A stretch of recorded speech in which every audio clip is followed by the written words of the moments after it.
Okay, so I want to talk about how you can use Google Calendar to help with lesson planning and sharing of resources. So I learned this trick probably last summer, and it was very, very helpful. And since we're a Google Apps for Education school, everyone has access to the calendar. So when I wanted to share and collaborate with another teacher and have them look over my pacing guide, it was very easy. It was just a matter of sharing my calendar. So here we are. I'm going to go into this waffle here, click on calendar. And since we are Google Apps for Education school, we also use Google Classroom. So anytime you create a classroom and put assignments in Classroom, they will show up. And let me see if I have an example of that. I click on that. Let's go in the previous weeks. There's one that popped up. Here's an assignment on plagiarism. Now, I didn't create this purposely in Calendar. I found this out later after I had been using Classroom that you will automatically, once you put something in Classroom, it automatically creates it in the calendar. So I don't want to focus on that. I do want to look at, I don't want all my calendars to pop up, my summer 2015 algebra calendar. So I'm going to have to go back here, go back through the dates, and find my summer months. And this is where I began to, use it as a pacing guide. It was very, very helpful. Maybe there's a faster way to go through this. Yeah, very much better.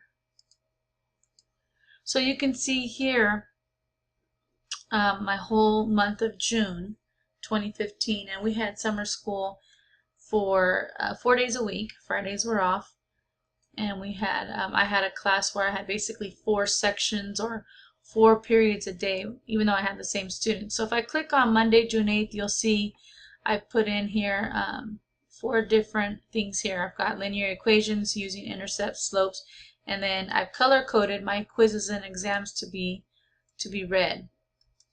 So if you see here, my exam, quiz, and final exam on the last day. I've even scheduled in some of the blocks review. And it's really as simple as, let's say I had something happening on Friday. And I know it's backdating right now, but let's say I had something going on Friday, June 12th. And I'd say, okay, study hour 1. And I can create the event, and right away it shows up. Now, if I want to take off this Friday free day, I can delete that, and now it's gone. And it goes in the order. Let's say I click on this again. I'm going to add a new event. Study hour 2, create event, and it comes after my study hour 1. And then again, I can click on it. Let's do study hour 3, and then create event. If I wanted to add one more thing, I can say this is our test now, test chapter 1, for example. I can go to edit event. When I go to edit event, I have some other options. Just making sure you can see everything. Don't want it all day, don't want it to repeat, where I can say, you know what, this is going to happen. We're going to take the test in the cafeteria, which normally doesn't happen, but I'm just going to type cafeteria. And some of these things pop up with different addresses. I just want to put cafeteria. Do I want to change it and put it on a different calendar? No. Say there was an event that had to do with periods 1, 2, and 4, and 5, then I can add it to all those calendars without having to separately type that in. And I could say here in my description, here is, we're going to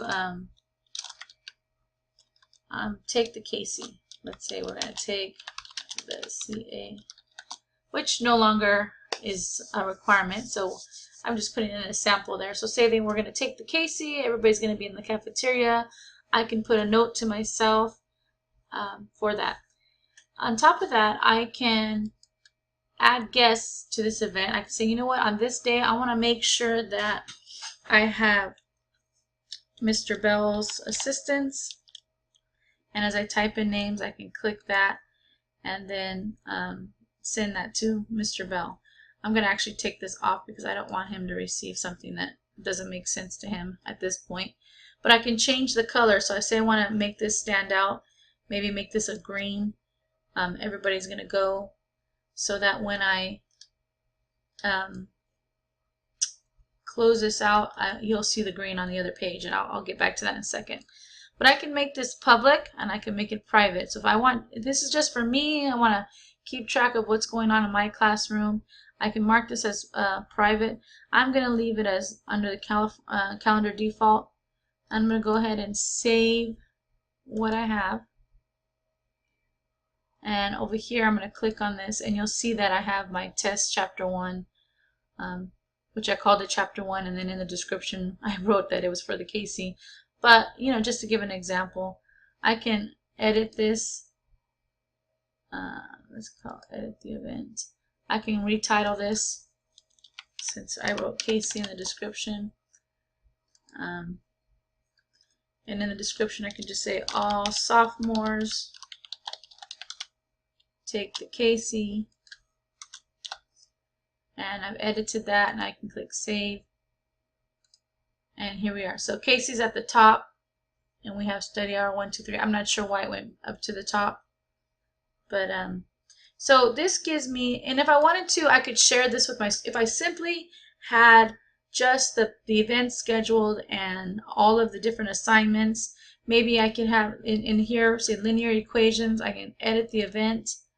I can put in here, do page 100, problems 1 through 50. Now, I'm exaggerating just a little bit. But I could put the assignment there.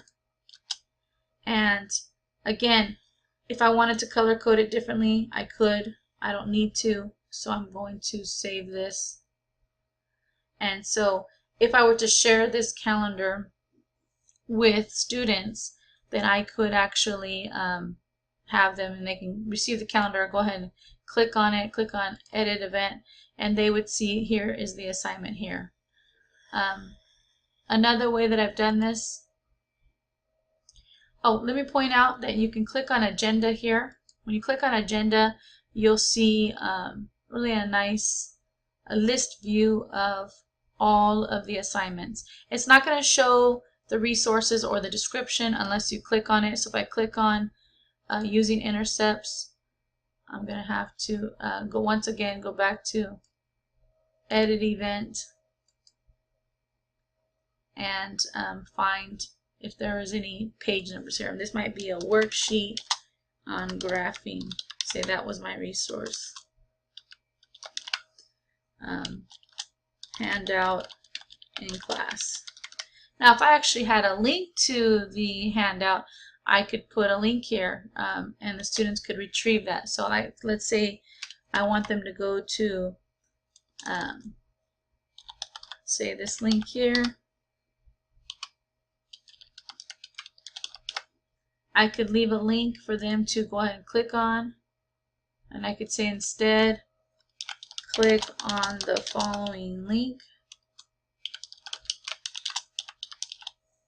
And then they would have this link where they would be able to come back and retrieve or click on the link for the worksheet. And normally I would use this as a backup. I would hand out the worksheet in class and then keep the link there in case, you know, there's absent students that lose their worksheet, things like that. I'm going to take this out because I actually have this calendar saved for a reason, possibly to use again this summer. So I'm going to click save. And then again, you see the list view. It's a really nice view. I had a coworker. Let me go back to my calendar list. We put together a digital literacy pacing guide. I'm going to go with month. I'm going to go with, here we are with digital literacy pacing guide. And you'll see logging in, keyboarding, you'll see Gmail, Google Docs Basics, and if I click on, say, the event, this is what my coworker, she shared with me, or we kind of worked on it together. But I have a whole list of links, and this is for the teacher, not for the student, to access. So they have access to what websites were they using, even some video links and little video snippets about plagiarism. So it just really comes in handy if you like the calendar feature, as well as we know that there's a calendar app for the smartphones, and it's just very user friendly. Just another way to keep track of assignments, another way to keep track and kind of have that calendar view of what is going to happen on a day-to-day basis. So I really hope this is helpful, and thanks for listening.